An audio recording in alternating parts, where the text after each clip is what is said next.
All right, well, hi, Debbie. Nice to see you and glad to have you joining us. Hope everybody can hear properly. Welcome, I'm Bill Milford, and along with Christine Ambrose and Rich Curtis, we're sort of the founding members of the Thomas University work group on mindfulness. And we've been meeting all year long trying to establish planting little seeds of mindfulness, and part of that has to do with email communications we send out to students and faculty, and part of it has been a series that we call Practice and Story, where we ask people to come share their story as to how they were led to the particular practice that they have, and then they would lead us in a short practice exercise that they've had, and everything from yoga to kung fu. And today we're talking with Mary Koopman about Zen Buddhism. And for the Thomas University people, we also invited folks from the Northfield community, which is a annual conference that meets in Massachusetts that I'm a member of, and Mary's a member of, join us in this particular event also. So I'm going to ask everybody to go ahead and mute your microphones, and if you don't, I may go ahead and just... Well, before you do that... Yeah, and if people have questions, then all you have to do is unmute your microphone and you will be heard. And I would tell you, if you're at a PC, if you go to the upper right-hand corner, you can choose the view. You can go between a full screen view of the speaker to what's called a gallery view, which is sort of like the Brady Bunch, and everybody gets all put in together with that. Mary's encouraged questions at any point, I think, throughout her talk, so please feel free to talk and interrupt if you like. And she was also saying that this is part of the practice, to be able to tell your story to people. So I'm excited to hear her speak. And Mary, the internet is all yours. Well, first I want to say that some of you just joined. I can't do a frame where I can see everybody because I'm on my phone. So I would like to start actually by each person introducing themselves and saying where they are. I'm assuming the people I don't know are through Thomas University, but I just kind of want to, and if everybody could mute their phones. Okay. So, since I can see everybody, I'm not sure. Let me go ahead and just point people out. Okay, that would be great. Karen, you want to start? I'm Karen from Thomas University. I'm in my office right now. Okay, and what brought you here? I'm interested in what you have to say about how you got interested in Buddhism. Okay, thanks. So in my office is myself, Bill Milford, and Christine Ambrose. Hello. And our interest has been year-long in terms of exploring all this. Hello. I'm going to mute Kate. So how about Heather Fowler? Hi, can you all hear me? Yep. Yeah. All right, I'm Heather Fowler. I'm new to Thomas University. I've been here almost for 2 months. I am in the library.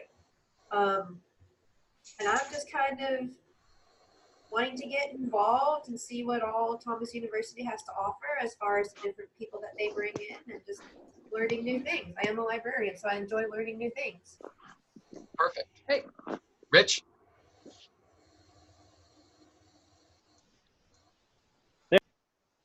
Unmuting myself, yes. Hi, I'm Rich Curtis. I am the art professor at Thomas University and one of the 3 that started the mindfulness group. And I am interested in Zen Buddhism. I recently did a Chan Buddhist retreat, and that was really interesting. So I was kind of interested in hearing the differences you might perceive between those 2 traditions. So, Kate? great, thank you. Kate Munger? Hi, I'm Kate Munger. I'm calling in from California, from north of San Francisco. And my purpose for being here is I like to be wherever Bill and Mary are, even if it's ethereal and evanescent. And I just want to report that I've been having a tremendous amount of success with a mindfulness practice that I learned at Northfield last summer. It's a movement practice to a piece of music. And I'm not a good sitter in meditation. I can do it. I don't do it very often, but this movement practice I have found to be incredibly deep and rewarding, and helps me to do it regularly. Thank you. Wonderful. Thanks, Kate. Leanna Willison? Yes, I'm Leanna, and I am somewhat new to Thomas University. I've been here for almost 2 years now, and I got interested in mindfulness just seeing the little blips that the committee would send out on our TU emails, and decided to join the mindfulness course and saw this talk come up and thought I could come and learn and just get more information on Buddhism. She's referring to a group of faculty. Pauline Patrick just joined us, who is another one.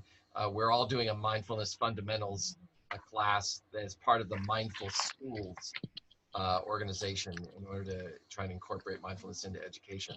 That's Veronica, the you want to link. introduce yourself? Gonna unmute you.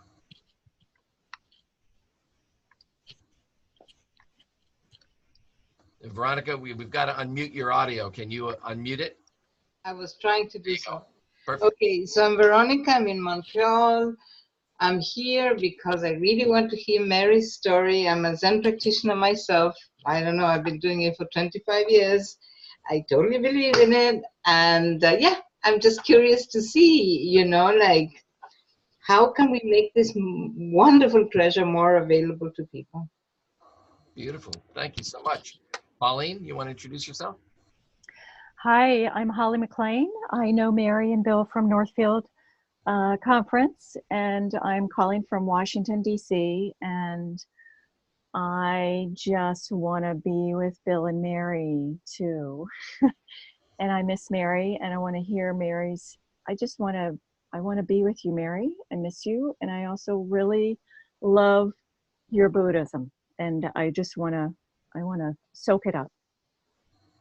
Awesome. Thanks, Holly. Pauline Patrick?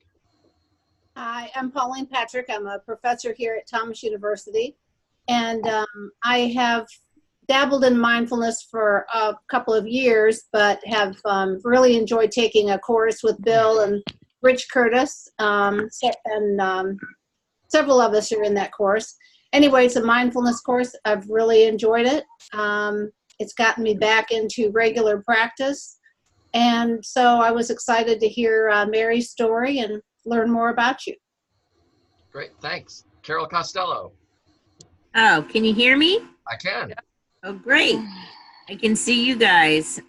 Great to be with you. Happen to have the time and thought, you know, as my life escalates and gets crazy busy, it's always great to be reminded of a mindfulness practice. And I know Mary's an expert.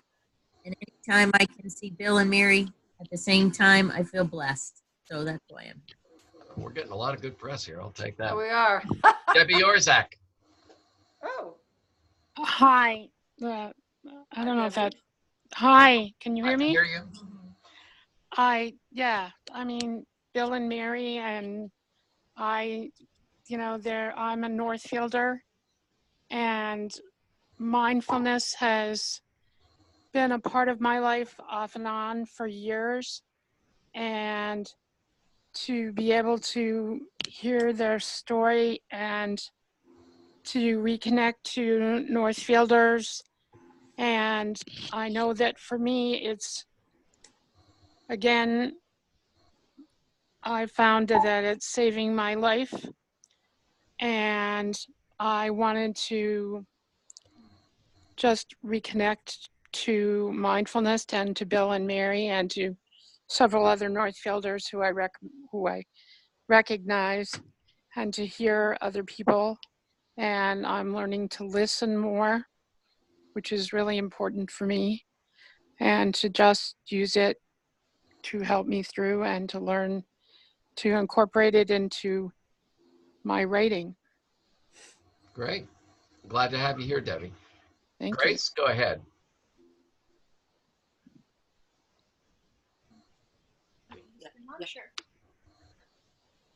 Yep. Hi, I'm Kelly Rochford, and I'm here with my daughter Grace, Hi there. who's 17. I'm just always excited to learn more about this topic. I got connected with the Northfield community last year, my first year there, and just amazing experience, and love to be in the presence of all of you, and look forward to learning more about this topic. So thank you for sending out the invitation. Wonderful. Yeah. And Shayna.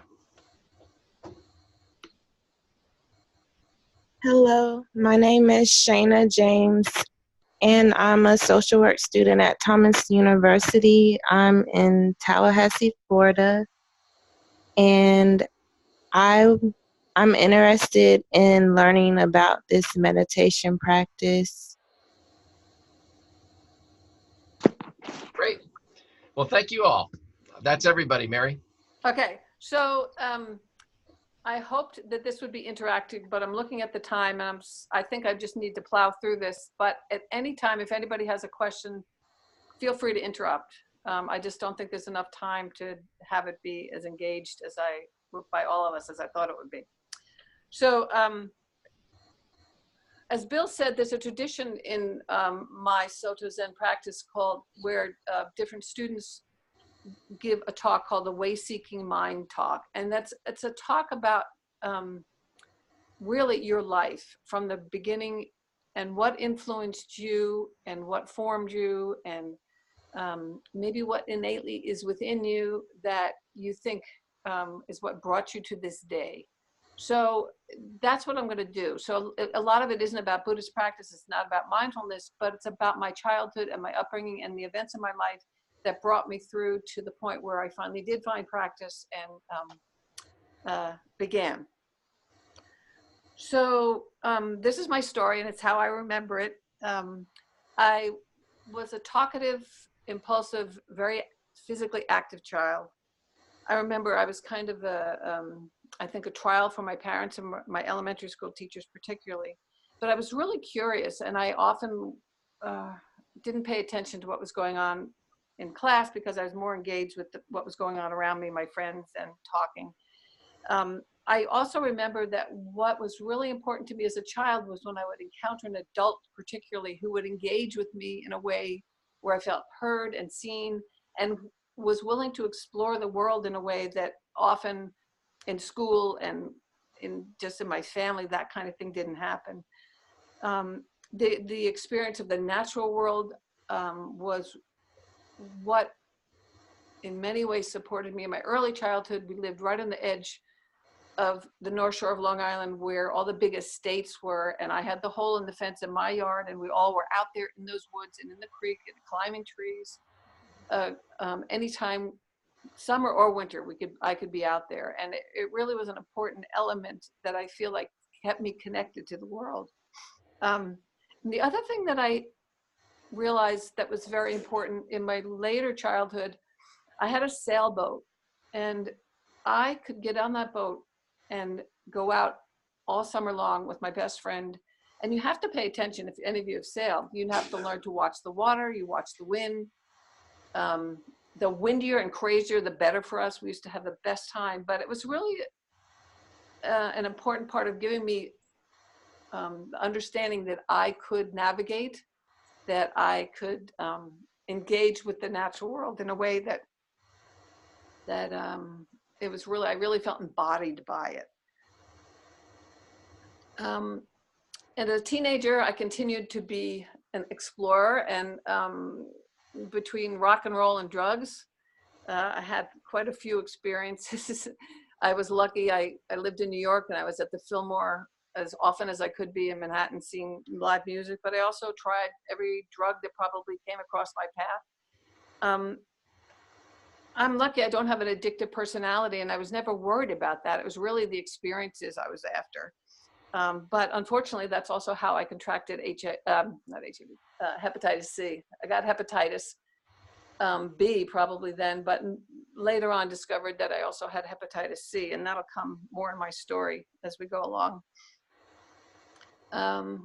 I lived with a man, my initial relationship, for about 6 or 7 years. We got married, had a child, and by then I had moved to Tucson, and we divorced. But before the divorce happened, we both engaged in a treatment program for alcoholism, and that's where I woke up. That's where I realized that everything I was doing to try to improve our relationship and was the wrong way. You know, I mean, I realized there was a lot more to understanding myself, and being responsible for my unhappiness had to do more with what I was doing and the way I was behaving, the way I thought, than with the man that I was married to, who was an alcoholic. So we divorced, and really because of that program, and beginning and finding some really good woman, a therapist that I worked with, it began another exploration for me that has been lifelong.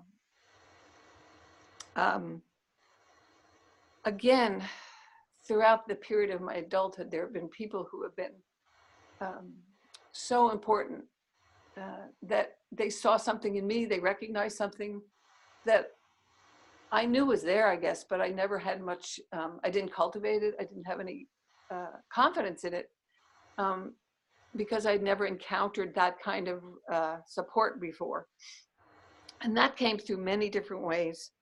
I joined a church in the late 80s that was a Methodist by denomination, but you wouldn't have known it, I don't think, if you walked in. And it was huge. It was just growing, bursting at the seams. And it was really the way it felt there was that when you entered, you were there to be supported in whatever your path was. And so it had a huge gay and lesbian population. There was all kinds of different groups that were formed within that congregation. And one of them was, I don't remember what we called it, but we met, I think, twice a month. And it was a circle where we just explored and were intimate and talked about, there wasn't any guiding principle, I don't think. But the woman who ran it, it was at her house, she happened to be the director of a program at Canyon Ranch called Mind Fitness. And it was a brainwave biofeedback program, and they needed a new facilitator, and she said, I want you to apply for this job. And I did. And I had to go to California to train with the brainwave scientist who developed the program in order to be hired. And that experience was phenomenal because I got feedback in a way that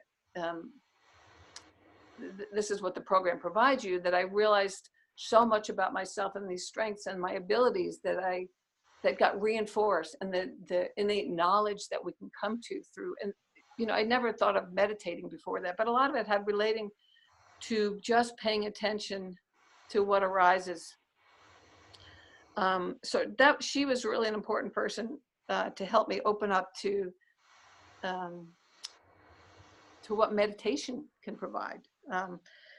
I also pursued, at the time, because of my health issues, I wasn't ill, but I knew I had Hep C. I explored other ways of managing my health. I wasn't really I had a really good PCP, but I wasn't really impressed with, there was a limitation there. And so I started exploring other avenues. I read a book by a man named Karl Hammerschlag called The Dancing Healers, and I went and did some workshops with him. I was reading one of Andy Weil's book, and I contacted him. He was in Tucson, he still is, but at the time he was unknown, and he became my PCP. And so I had all these people who helped me open up to a broader perspective of the world in a way that I hadn't before. Also at that time, I went to Mexico, down to San Blas on the beach, and I met another woman who was a single woman traveling by herself. And she was from Sausalito. She lived on a houseboat, and she said, come visit. And so I would start to visit her regularly when I had time. And one weekend I was there, she said, you know, I go to this place called Green Gulch, and it's a Zen Buddhist community, and you ought to come with me. I said, sure. I had no interest or knowledge about Buddhism. And again, what happened was Norman Fisher, who ultimately became my teacher, was giving the Dharma talk and the question and answer. And I felt like when he was speaking and when people were asking him questions, that I was remembering something I already knew. And it was through the way he transmitted the Dharma. I don't know if anybody else was there that day, what I would be where I am now, but it certainly had a big impression on me. And also in the early 80s, I went to a professional training at Omega for the mindfulness-based stress reduction internship with John Kabat-Zinn. And then later, the next year, I went and did the internship at UMass with him. Again, I explored many avenues for wellness and for health, not utilizing any of them as a nurse practitioner to use, but more it was just like I wanted to explore these things for them to become who I am, for me to know who I am. And so I also went through a program in holistic nursing in California. I did a training and certification program in interactive imagery. And all of these things and all of the people that I met through these places just kept building on my self-awareness, my understanding of health and wholeness. In 1995, I finally was in a position. So in the I guess it was in the 80s sometime, I first heard about hospice care. And I thought, someday I want to do that. And I lived out in the boonies and I couldn't be on call. And so it wasn't until I worked in the cardiothoracic ICU then. So I had a much different, pretty intense clinical kind of care that I was providing. But when I moved in 1995, I decided it was time to apply for a hospice job. And I did, and I got a job in town, and it felt like coming home. It felt like this is how I want to practice nursing. And it wasn't just caring for the dying, though that was a big part of it. I remember as a child lying on the picnic bench in the backyard, and this is one summer particularly, where I would lie there and imagine what it was like to be dead. I was just so curious about what that could, what is death? And I wasn't frightened by it. I was just immensely curious. And so being able to be with people as they were dying, to provide care and befriend people, both family and the person who's dying, it brings you to the edge of mystery. And I found like I had found another home, another place to be. So when after meeting Norman, I went back in the 90s many times to Green Gulch Farm. I went back to Green Gulch Farm many times to do practice periods and to do retreats. And he kept telling me about this place in San Francisco called Zen Hospice Project that he was the president of the board and worked with for years. And I listened, but it really didn't have a lot of meaning for me. I had my thing going in Tucson. But when my daughter graduated from college and I felt like I was ready to move on and leave Tucson, there's a couple different avenues they had. One of them, some of you know about Green Fire, which there was a woman at North Hill that offered me a place to go there. But what I ultimately decided to do was sell my house and go to Green Gulch and do the organic gardening apprenticeship. But instead, on Norman's website, one day I saw this job they're looking for at Zen Hospice Project. And I felt like the letter said, "Dear Mary." So I applied for that job and got the job at Zen Hospice and moved to San Francisco and practiced both nursing and living in a way that I couldn't have imagined a better place to be with people who are dying, and just to be with people, because it wasn't just the person who was dying, it was everyone who worked there. It was primarily volunteer caregiving, and they had a really incredible training.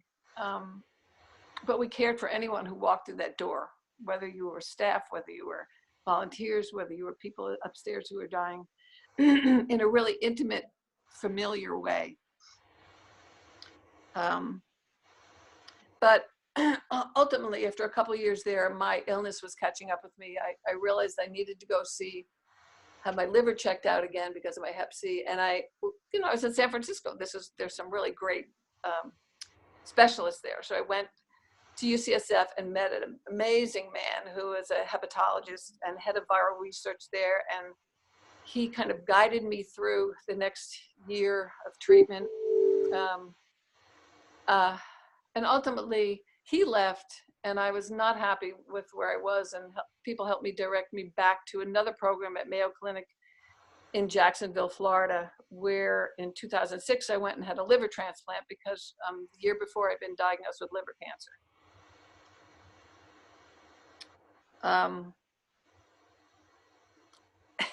And I have to say, you don't get through this life alone. And Holly, you remember this. I mean, I had my women friends from Northfield came down to stay with me and visit me while I was there recovering. And I had a man who I met through the end-of-life counselor program at Zen Hospice, who was a physician who offered me a place to live and stay as long as I wanted in Jacksonville, Florida, for free. I mean, it's just amazing the details of the story of my life. I've been pretty lucky. So after the transplant, I decided I was going to move to Maine because my mortality was looking me in the face. And I said, well, I have so much time. I don't know how much that is. And I wasn't going to go back to my job in San Francisco. Someone else had been hired. And I decided to move to Maine, to Peaks Island, where I'd always wanted to live in Maine. And a friend from Northfield called me and said, there's a great place for rent.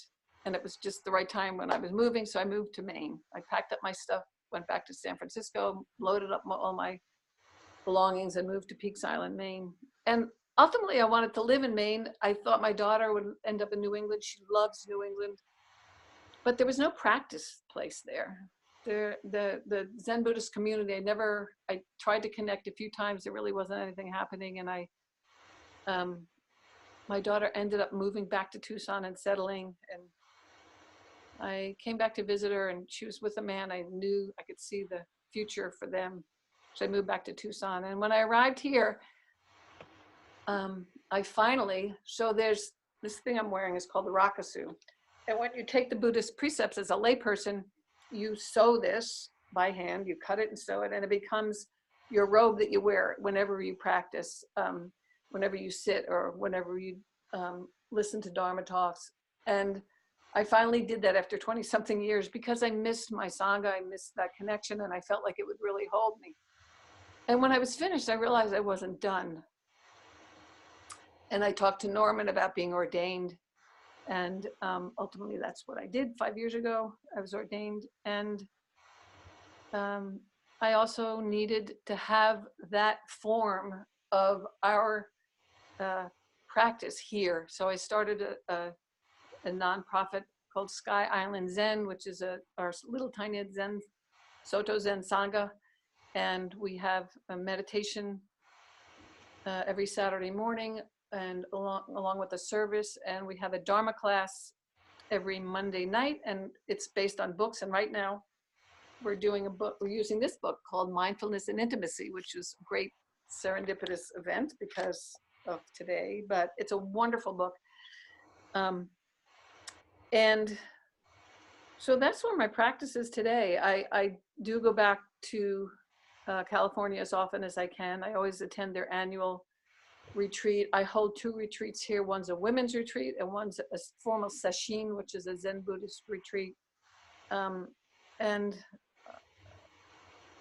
my time away is always ends up being dedicated to practice. So, last year I went to Canada for a retreat, and I also went to Minnesota to be with Ben because I was so impressed with this man, to do a retreat with him, and he's coming back again this month.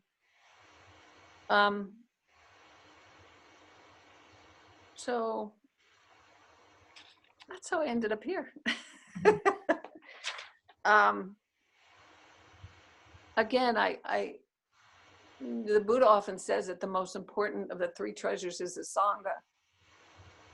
And Sangha can be defined as the community or your congregation that you sit with. But it also can be seen as the big world, you know, the people of the world. And I feel like what has supported me to be here is the Sangha of the world, the good people. And there's a few of you here watching that are part of that. So that's my trip. And I'm going to go on to what this current practice, how, you know, I had to sort through this, what mindfulness means, because it's now been secularized and people, it means a lot to all different people, I think, a lot of different things. But I thought about how I would describe mindfulness. And so I wrote a little a description. I say, and I want to backtrack, I am a novice priest, even though I'm an old woman. I'm not a teacher. So this is going to be from my perspective and my feelings and my beliefs and my understanding. I think mindfulness is simply paying attention, waking up to myself and others in the world around me by listening, observing, and being present with an open heart in the moment. I watch my internal reactions and pay attention to my action as taken. To be with what is without clutter of judgment, opinion, planning, or avoidance. And I'm going to read to you what Ben Connolly says in the beginning of his book, his description also. Mindfulness is being aware of things in the present moment in a way that promotes well-being. To practice mindfulness is to choose some aspect of our experience and focus attention there in a sustained way. There is discernment in mindfulness, but it is non-judgmental. It is kind. It allows the mind to rest in the phenomena of the present moment and take a break from creating a relentless stream of imagination about the future, reviews of the past, or judgment of the present. Our awareness is one of the most amazing and powerful things we have as human beings. Rather than taking it for granted and allowing it to focus wherever the mind habits choose, with mindfulness, we can better focus awareness on things that are truly beneficial. So what's interesting is that one of the most important discourses that Buddha had spoken on it's called the Four Foundations of Mindfulness, or the way of establishing mindfulness. And I'm going to give you Joseph Goldstein, who's a teacher, his summary, because it's not so simple, but he does a really good job of giving us the four main points. The four foundations are to contemplate our experience externally, internally, or both. So it's paying attention to what's going on in us, around us. To contemplate the nature of impermanence, the arising and passing away in regard of our experience. So in this moment, this is more mindful in this moment.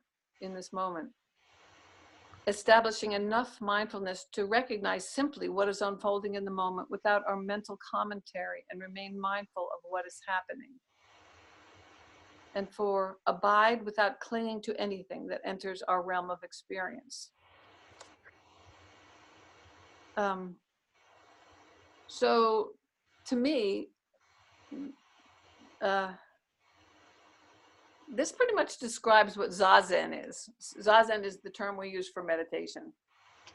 I found that interesting once I read it. I thought, oh, this is what Zazen is. And I thought maybe we should do this. Just take a minute, if you could all get in a comfortable position. And normally Zazen is silent. The Japanese word for what our practice is called shikantaza, which means just sitting. but it really is a good example of what I feel mindfulness is. So you sit in a position, so I'm going to speak through it, even though it's normally done silently, but this is my experience of what Zazen is for me. You find a position that's comfortable, where you're strong but relaxed.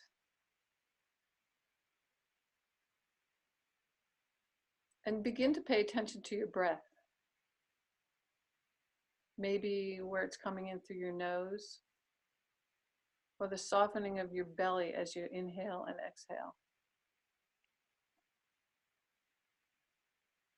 And as you pay attention to your breath, it's just a matter of recognizing what you perceive in this moment.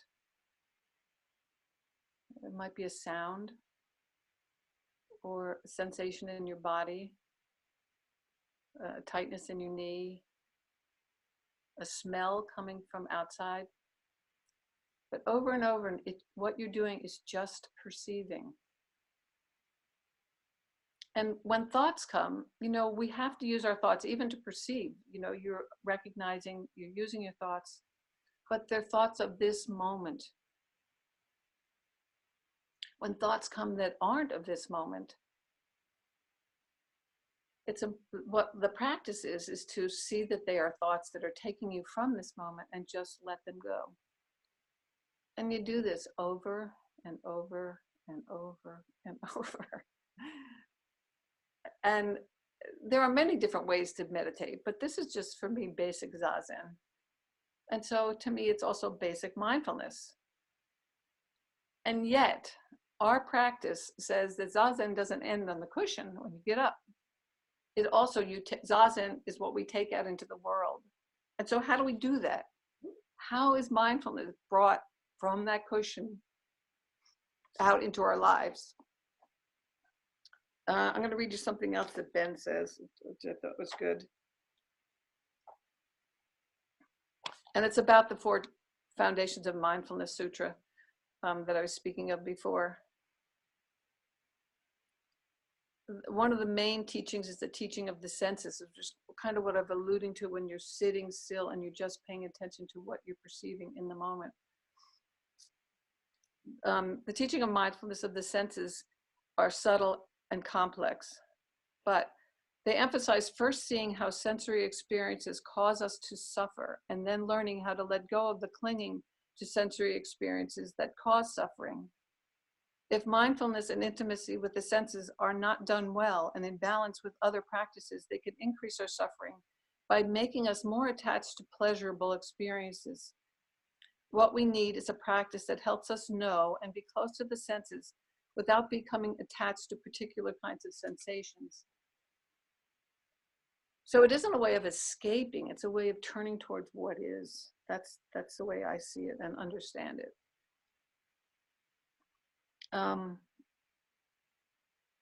So the question I said before is, how do we take that off the cushion?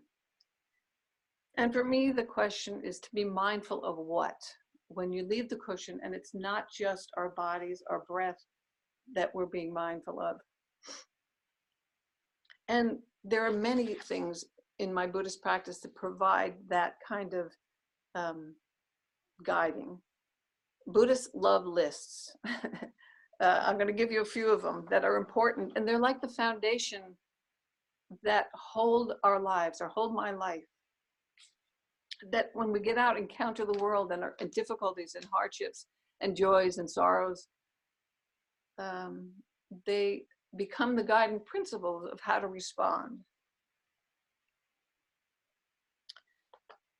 The first one is the 4 great vows, or the Bodhisattva vows. And when you take the precepts in my tradition, these are very important. And a Bodhisattva, again, these are my words, is someone who supports and works for the enlightenment of the world, of everyone, before they hope to become enlightened themselves. So the vows are, and I'm going to chant them because that's normally how we say them. Beings are numberless, I vow to save them. Delusions are inexhaustible, I vow to end them. Dharma gates are boundless. I vow to enter them. Buddha's way is unsurpassable. I vow to become it. So that's one of the important vows that become a resource, a remembrance for how I'm practicing. They're a resource for what to stay awake to, and continually exploring what is the Bodhisattva path. And the other thing that's really important is acknowledging not knowing. One of Suzuki Roshi's most famous statements or sayings is,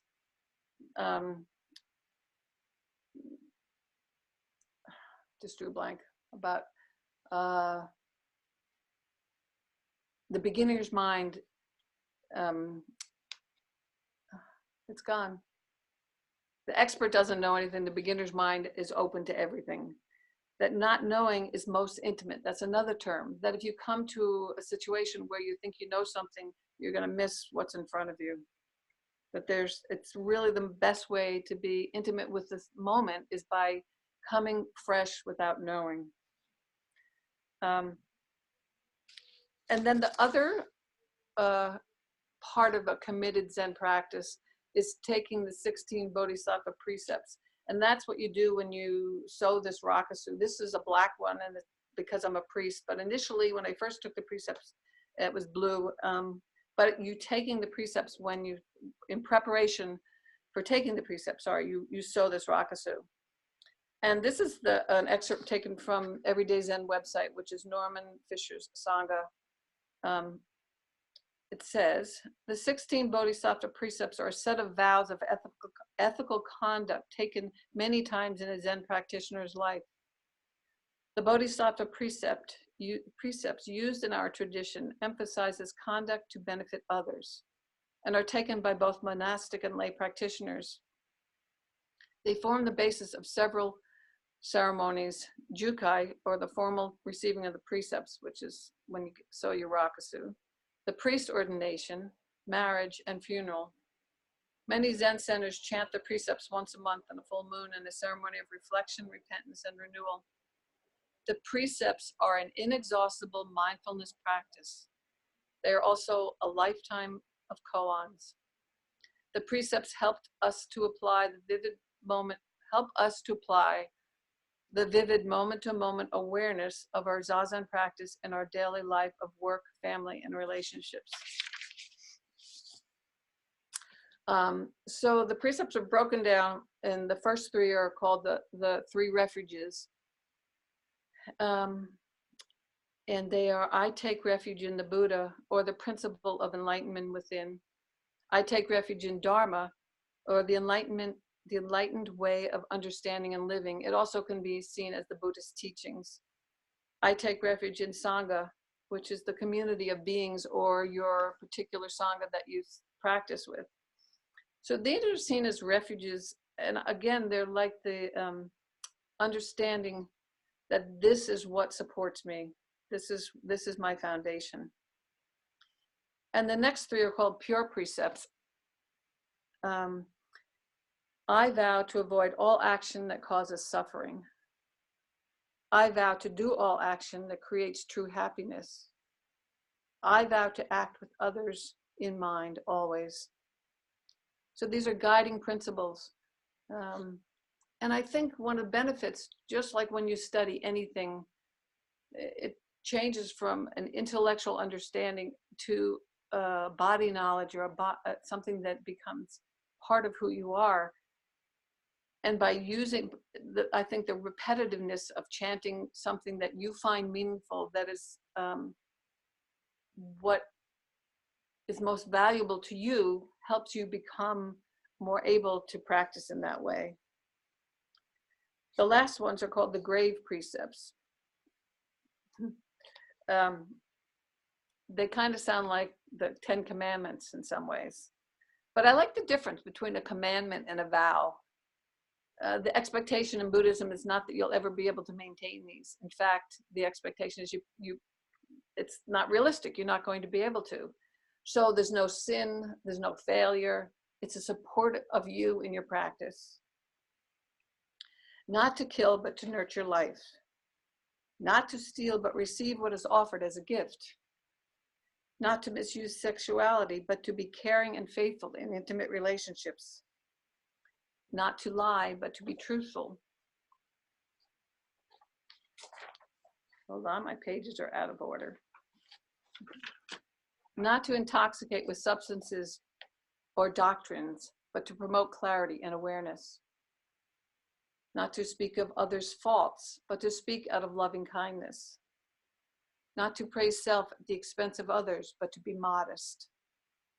Not to be possessive of anything, but to be generous. Not to harbor anger, but to forgive. So this is Norman Fisher's interpretation of the precepts. There's hundreds of ways that you probably can look up and find them written, but they basically all say the same thing. I like the way he does it, but it's not about what not to do. Don't do this, don't do that, but it also offers what to do.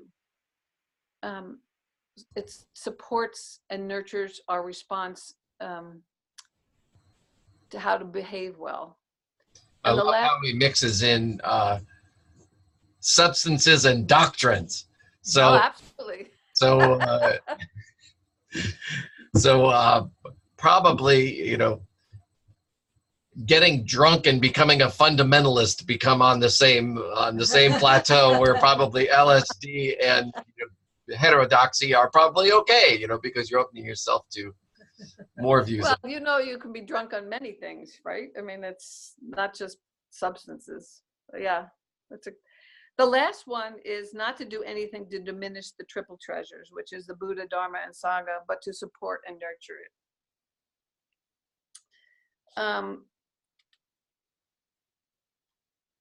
The last list that I'm going to read to you is one that I'm particularly fond of because it's cuts like a knife.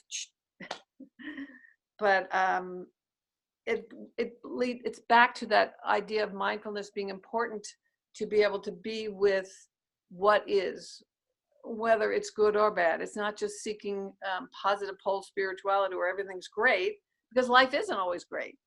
It's about being with whatever comes our way with some sense of acceptance and equanimity. So they're called the 5 remembrances. I am of the nature to grow old. There's no way to escape growing old. I am of the nature to have ill health. There's no way to escape having ill health. I am of the nature to die. There's no way to escape death.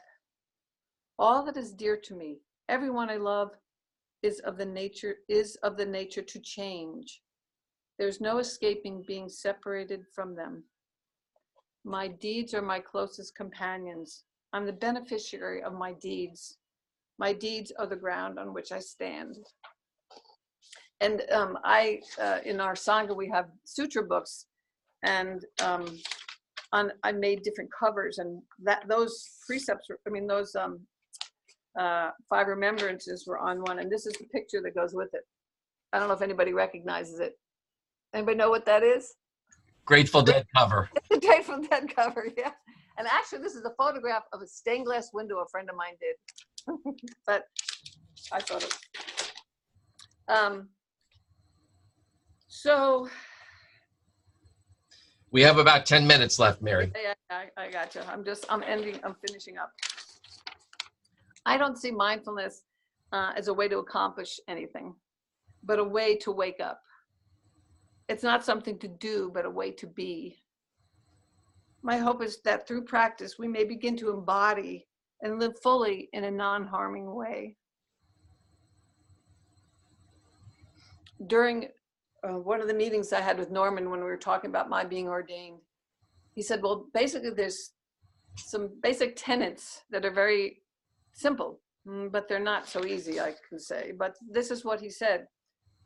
The first one was to see the Buddha in everyone. And he said, and he emphasized everyone. To be helpful when you can, to be kind, and to be humble. Thank you. So now if we have any questions, I'd love to hear from your end.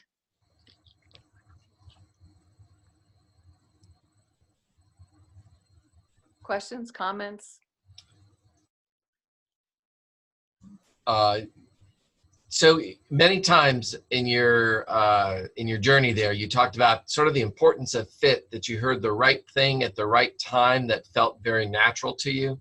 Now, how does your practice fit in when you're not feeling like it's such a good fit? Where do you go to when you're feeling off balance? Well, I remember that everything changes. You know, this is something that's up. And I remember not to believe everything I think. You know, that I have a foundation. And here's the other thing. I have faith. And it's a faith in this practice and the foundation of it. So it's a time to explore what's up. But you know, you do get to meet these things with equanimity because of practice. I mean, all the time I was so sick, I felt blessed.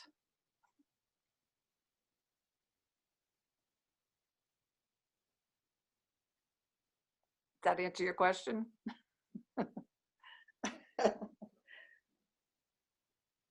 I have a question, Mary. Can you hear me? Yeah.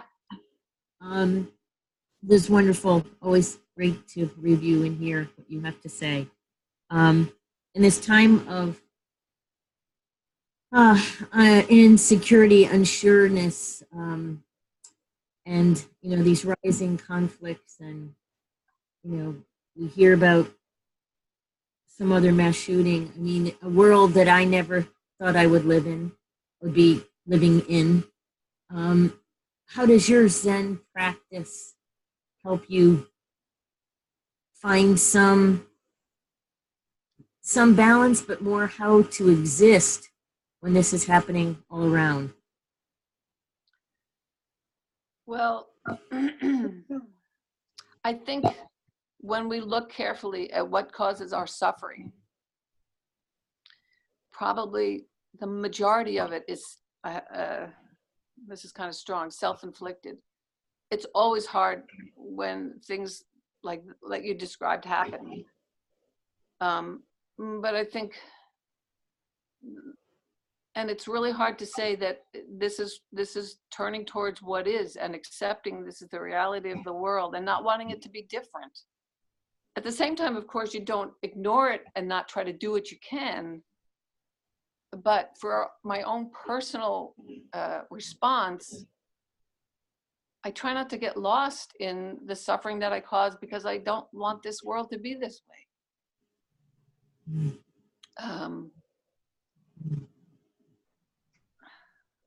It just feels like even though you're out there trying to be the light of the world and being a positive influence in the world, I come home sometimes and I feel tired and exhausted that I'm not making a difference.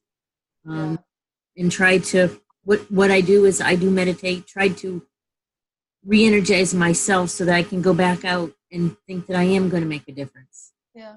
Well, I think it's those thoughts about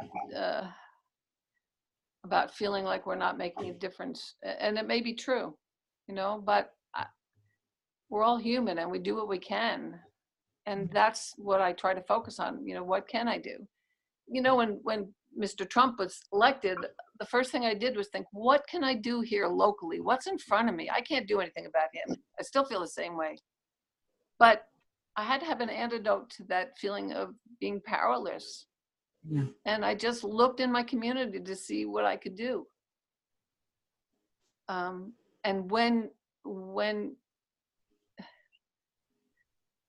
and that was helpful. There was a number of things that I did and got very involved with that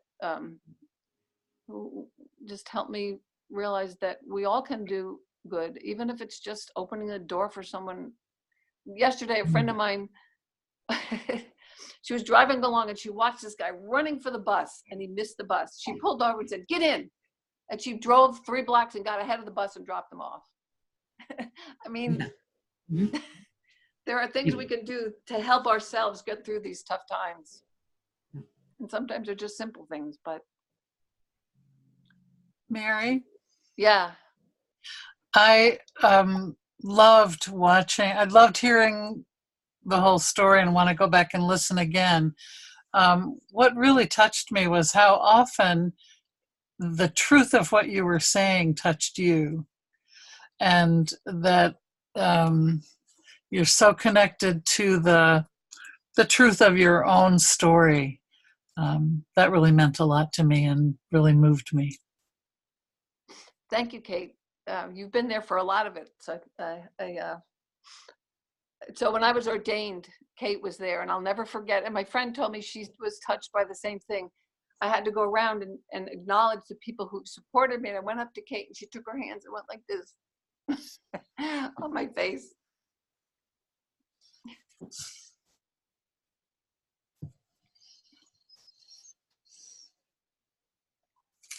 Veronica, you need to be unmuted. Okay. Hi. Thank you. Bye. Thank you so much for sharing that story. It meant a lot to me. And I want to just say goodbye with this quote from Dogen, because I think you exemplified so well. And I just love this quote so much. When you go out and confirm the 10,000 things, that is delusion. When the 10,000 things come to confirm you, that is enlightenment. Thank you for bringing the 10,000 things to you. Thank you, Veronica. So for you all who don't know, Dogen Zenji was the founder of my lineage, Soto Zen 800, something like that. Anyway, he's one of the major teachers that we study, ongoing study, because he began my lineage. Thank you, Veronica. I am ordaining this year. I finished my Kesa, and I'm ordaining in October. So, congratulations. Yeah. Welcome to the club. Thank you.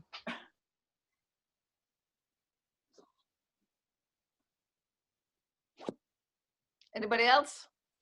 I'd love to hear from you. Hi. Hi. I, was so touched by your story and remember hearing some of it and reading about some of it. I went to a women's Seder on last week, actually, and the theme was gratitude and about all the women in our lives who have touched us and gone before us in history and made an effect. And one of the things I've been working with so much is about, for me, is faith and science and my connection to Judaism. And I've so much reconnected to my faith. And even though I'm not quite sure what God is, but there's something there. And in my meditation, for me, it's now based on faith, definitely. And as I was listening to you, I realized so much of it is based on faith and just accepting what is. And it was just so beautiful to hear your story and hear how your strength and also community, and that's also part of it. And I just wanted to thank you for sharing such a beautiful story, and that you were, continue to give that strength out, so that you're giving out, as you share it, you're giving out that story to all of us who are not able to be there all the time. And I'm just so grateful for that, to be able to be a part of that community of listeners. And I thank you. Thank you, Debbie. So just so you all know, this is not something I normally do. Like I said, I'm not a teacher, so I don't give talks. This is just an unusual circumstance where Bill asked, and I can't say no to Bill. So thank you for the opportunity. Thank you. Thank you.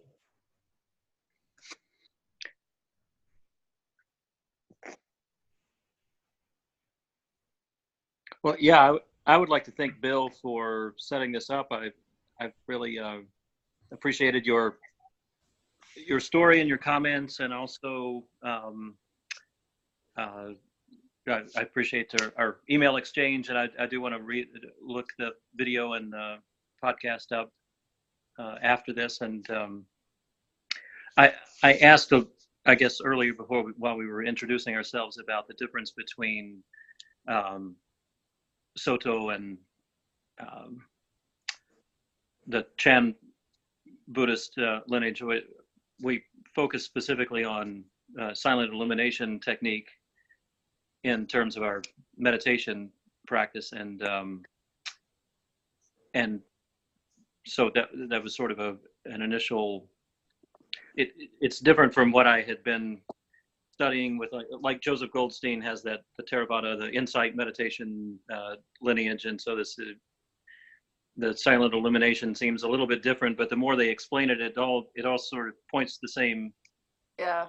It all ends up sort of being the same technique if you at its essence. So it's kind of interesting how they all sort of point obviously to the same direction. Well, I have that experience over and over again when you study something intensely and you realize, oh, this is all so familiar. I've heard it. Yeah.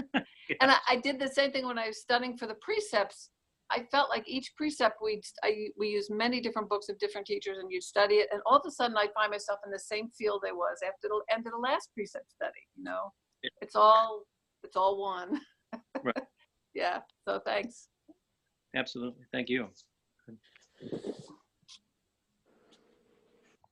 Wonderful. I want to respect everybody's time here and wrap it up. Mary, thank you so much for doing exactly what we're looking for, which is a story and how it impacted your practice, and obviously what it means to you. And I'd like to thank so many of you for showing up from the Northfield community. While you can be inspired by Mary's personal growth, I want to let you know that this is my growth right here. That's the only growth I've experienced so far this year. Okay, so we expect to see a braid by June. Yeah, there we go. Well, thanks so much. And if we do other online pieces like this, I'll be happy to let you all know about it. I think this is an extraordinary way of creating community online, and I'd be interested in exploring that further with folks too. So thank you all. Have a great afternoon, and I will send out the link to the copy of the video recording if you'd like to share it with other people a little bit later on today. Great. Thanks, Bill. Thanks a lot. Thank you, Mary. Thank you, Bill. Thank you, Bye. Mary. Thank Thank all you. for coming. Thank you. Bill. Bye-bye.